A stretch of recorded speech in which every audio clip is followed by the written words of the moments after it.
guys ask?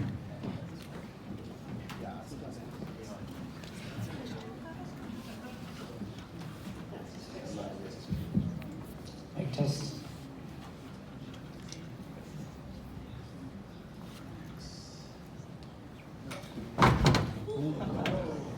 He's a bit nervous.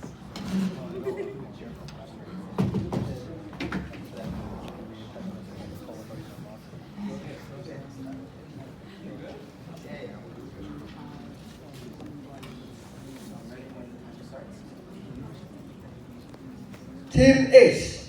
Team Ace. Team number 3, Team Ace. Good afternoon, everyone. How are we feeling? Is manager in the room? Oh, he's excited. So we're Team X, and that's Ken, Tazun, Melanie, and I'm Mash. And today we're just here to really simplify security. Because security is no more about going out there and buying a set of suites and hoping your software falls in place. We have come to a point where we now really need to take a look back at our companies. How are we being resourceful? How do we measure the effectiveness of the programs that we already have in our company? And so we bring you incentivized threat mitigation, an inside-out approach. Thanks, Mash. Now, before we continue any further, I want to tell you a quick story. Let's take an employee, let's call him Distracted Dave. Sorry to any of the Daves out there. Distracted Dave receives an email from one of his vendors asking for a quick billing information change. Now, being the distracted person that he is, he actually forgets to verify the email and goes through with the billing change. Now, this happened to MacEwan University, and it cost them $12 million. Now, what if he receives another request, this time a wire transfer? He learns from his first mistake, verifies that the email was sent from an executive within his company. Unfortunately, this was no executive, this was an imposter, and Dave got spearfished big time. A similar situation happened to Ubiquity Networks, and they ended up losing around $47 million. Distracted Dave, more like distressed Dave with that kind of money lost. Now, the problem here was a verification problem. And even though they both probably had some sort of security tool addressing this problem, I would dare to say that MacEwan University's solution would not work exactly for Ubiquity's networks.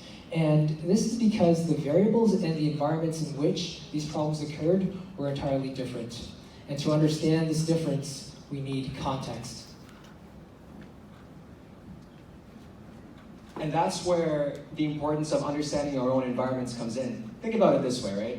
Something, a pattern or a threat pattern happening in your HR department might not be the same in your, let's say, the finance department.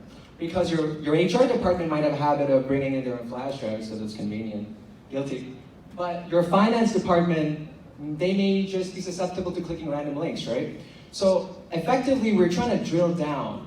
We're trying to drill down on the threat patterns inside your own companies. And to do that, Team X suggests using what we call user risk profiles. So the beauty of user risk profiles is you set the parameters. What constitutes the level of risk that your employee poses to your company? An example is perhaps someone with a high level of privilege with access to sensitive information or a history of going against company policy. That person needs attention. That's where your security program should be geared towards. Let's walk through an example. And so here on the screen, we have a pie chart, or a donut chart, and we can see that phishing is a problem. Clearly, it's 45%. And now once we dig deeper into it, we see HR being there. IT is on there, that's interesting. So once we dig deep into human resources, we notice that there's someone called Dave, Ken's favorite. And so Dave here has a higher risk score, and the reason is because he has high levels of privilege, and he's constantly doing something a bit that could be improved on because there's so much malware activity from his specific computer. Whereas the kind of employee that we should strive to be like is Secure Sally. So Secure Sally has a low risk score because she's the kind of vigilant employee that we're looking out for. She's going over to her employees and colleagues and saying, guys, don't click a random link you don't get. If it's a phishing email, report it right away. And she also understands the importance of using company assets for company resources, not for renewing your Amazon Prime membership. Again, guilty. So now that we have this internal context, how do we step up our game? And that's where we bring in external context, aka threat intelligence.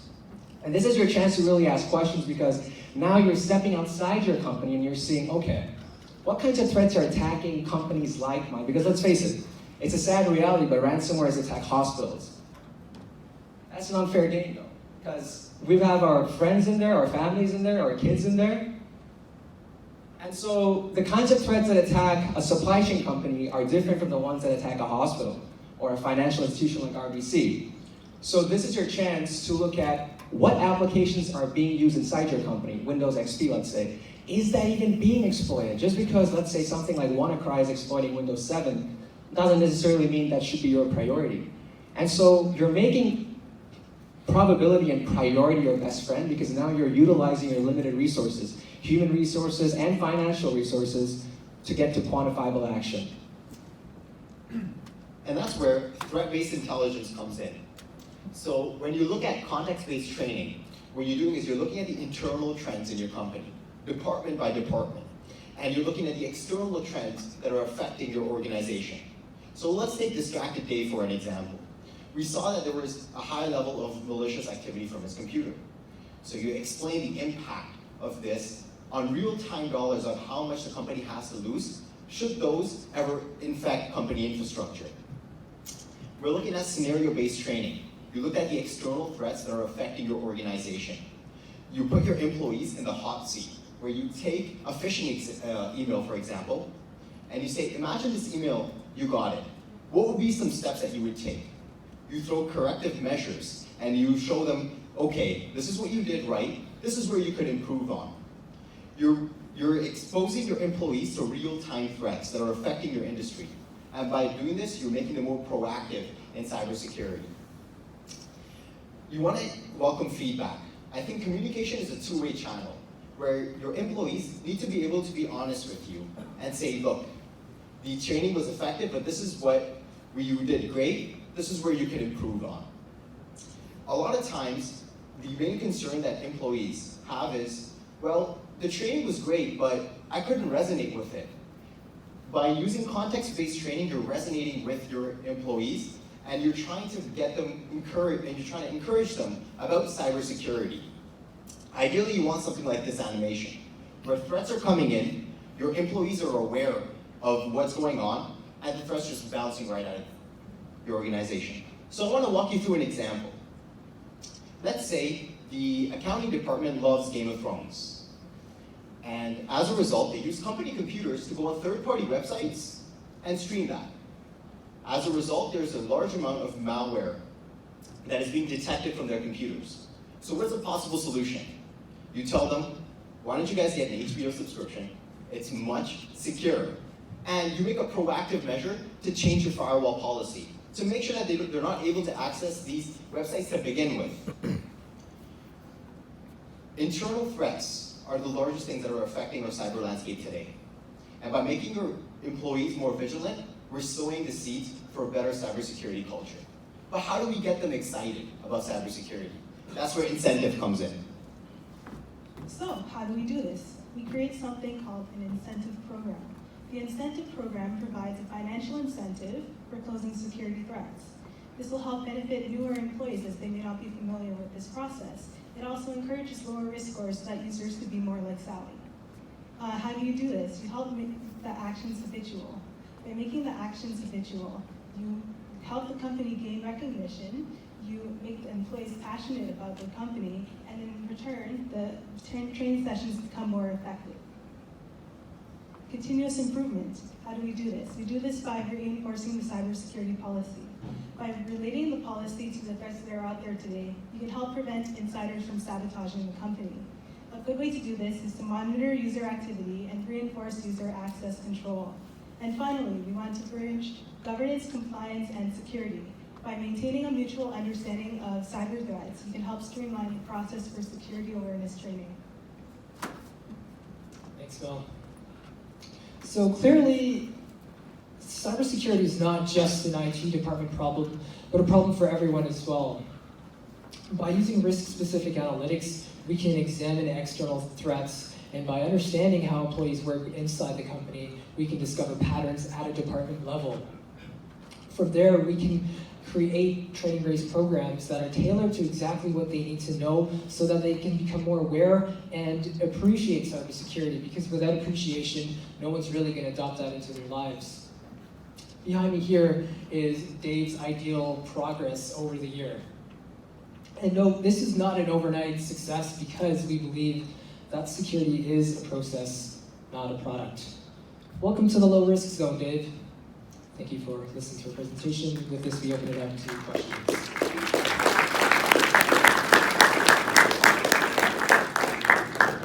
Judges, please go ahead. Tess. Thank you for the presentation. And I really like your different components to incentivize your employees. And yeah, so I've worked in a financial institution before. We've had tons of training, and the one thing is the knowledge often doesn't stick, but perhaps your other components would make it stick better. But what is different about your training than the other trainings that are already implemented that actually make it stick? Thank you for that question. I think what sets us apart is our user behavior analytics. So oftentimes employees complain that the training was great, but we couldn't resonate with it. And by using user behavior analytics, you're targeting specific vulnerabilities within departments. So let's say that we'll take the accounting department for an example, and they have a habit of kicking malicious links. So by talking to them about malicious links and by explaining the impact of that, you're making them engage with the cybersecurity process. You're bringing them into the cybersecurity realm, if you will. And that allows an inclusion where different facets of your organization can now participate in cybersecurity through training. Does anybody else want to take that? Thank you for asking. Yeah, it's just, it all comes down to relevance at the end of the day. Can your employee relate to what it is you're actually trying to solve? Thank you for the question.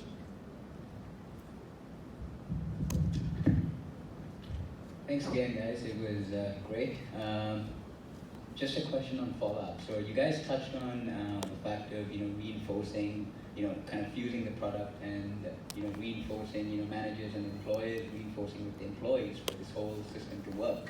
But one of the big challenges that most organizations we all face is that it generally is not deemed a big priority because you have so many things on the go. You have deadlines to meet, but how do you ensure that feedback loop is complete? Like how do you ensure that this product is going to work? Because a key thing is for this feedback loop to work. Thanks. And I think it's really important that this comes from the top down. I think executives within companies need to start getting serious about security and start motivating their employees to adopt it into their lives. Because unless it comes from the top down, it's going to be pushed off into the side and say, we don't have time to bring this into our day-to-day.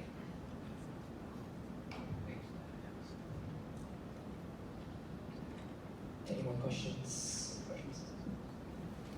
Thank you for hearing us out, guys. It was a pleasure being here. Thank you. Thanks.